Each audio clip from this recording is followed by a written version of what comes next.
How we doing, guys? Welcome to the preview and the predicted lineup. Burnley against Arsenal. We are back in Premier League action, and this is a really important game. I think the next couple of weeks are really important before we get to the next international break. Don't even get me started on that. But I'm not one of these that likes to look ahead or everything, but you can't help but look ahead. You can't help but look at our fixtures and look at the others, and when you kick off and when they kick off, and you kind of work out all these different scenarios. And it's the life of a football fan. As much as you want to believe one thing, you end up doing the opposite. But the reason why I say it's significant, because we play this game against Burnley. Now, everybody else plays after us. And when you're looking at the fixtures as well, there's some tough fixtures in there. And, you know, we can sit here and say that this team we shouldn't be worried about, or this or that, or whatever it might be. But look, Chelsea are playing Spurs, right? Man City are going to be playing Bournemouth. Liverpool are going to be playing Aston Villa. All very, very tough games. And I'm looking at it and I'm thinking, you know what? Get the job done against Burnley, which, you know, we're going to have to go out and do and earn the right to win the game. But we do that. Then Liverpool kick off their game knowing that they are 10 points behind us. That is massive. Man City kick off their game knowing that they are 9 points behind us. Again, it's massive. And then you go into next week's game, and I'm looking and I'm thinking, right, Sunderland, a side that are flying in the Premier League right now. That won't be an easy game at the Stadium of Light. But if you go and win that game, then Liverpool are playing Man City. So again, one of them's going to be dropping points, or both of them are going to be dropping points. So you're looking and you're thinking, this could be significant over the next couple of weeks, because we go into the international break, and then once we come back from the international break, it's 3 massive games immediately. Spurs, Bayern Munich, Chelsea. So to win these next 2 is so important, because we get to keep the momentum going in the direction it's been going. And then we can also watch with our feet up at how the rest of the teams do around us. That's what I'm hoping. But listen, Burnley, they're a good side, okay? They're not right down at the bottom in terms of the bottom 3 like everybody may have predicted. They're still going to be there or thereabouts, with all due respect. But it's their home form where they're going to look to try and pick up points, and where they're going to try and, you know, keep themselves above those relegation places and ultimately stay in the Premier League. You look at their home games this season already. They've already beaten Leeds United at home. They've beaten Sunderland at home. And when you look at where Sunderland, you know, are in the league, that's a great result. They drew against Nottingham Forest. So there's 7 points already that they've accumulated at home. They played Liverpool at home, and it took a moment of madness in the last seconds of the game to not pick up pick up a point, a draw in that game. So listen, they're a decent side at home. It's a way that they're struggling. So I expect a tough game. It's a, you know, little ground, old school, and we're just going to have to go out and do our job.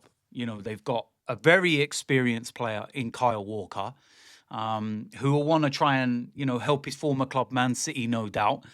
But we've just got to go about our business. Now, listening to what Mikel Arteta is saying in the press conference, I think it's pretty straightforward in terms of the injuries. Martinelli's going to still be out. We've got the long-term absentees, or I say long-term, but most of them are pretty close to returning. The likes of Madueke, Odegaard, Havertz. That's big. William Saliba, they're going to play it by ear over the next 24 hours, but he could play. But compared to seasons gone by, I'm not looking at this thinking, if Saliba's not fit, we're in big trouble. I'm looking at it and saying, okay, cool. If Saliba's not 100% ready, don't risk it.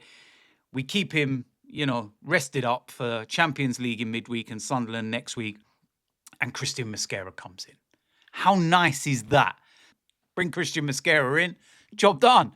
So listen, we're just going to have to go out, get the job done, get the 3 points, score from a set piece again. We got to score from a set piece, at least one. I weren't happy about that the other night, that we weren't scoring from a set piece, but at the end of the day, team lineup, I think, kind of takes care of itself. I think that, yeah, it'll be strong lineup. And yeah, this is what I'm going to go with. In goal, David Raya.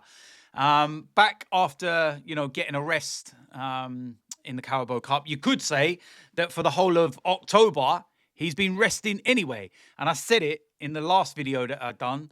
David Raya could have been working from home for October because he hasn't had anything to do. So we'd like to keep that record going and the clean sheet and everything else, but he's back in goal. Right back, Jurrien Timber, very, very straightforward. Came on for the last 15 minutes or so in midweek, and the run he made for the second goal, superb. Right centre-back will be Christian Mosquera. Like I said, if William Saliba's not 100%, we don't need to risk it. This is the benefit of having such a big squad and a very, very good squad. So very straightforward. Left centre-back is Gabriel. For me, one of, if not the best centre-back in the Premier League right now. To be honest, you could probably have an argument to say he's one of the best centre-backs in the world. He's that good. Came on for the last 15 minutes or so in midweek, same as Jurrien Timber. Very straightforward, very simple. Left back will be Calafiori.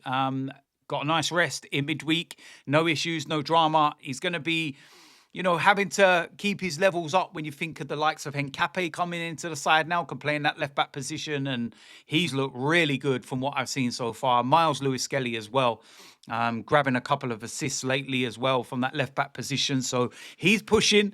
But yeah, Calafiori will start the game. In the midfield, first of all, will be Zubamendi. Very straightforward, had a nice rest in midweek, and I think you see just how much we do miss him and how good he is. But yeah, straightforward for me. On the right-hand side will be Bukayo Saka. Again, had quite a decent rest in midweek, came on for the last 15-20, got a goal as well. So this is a straightforward one.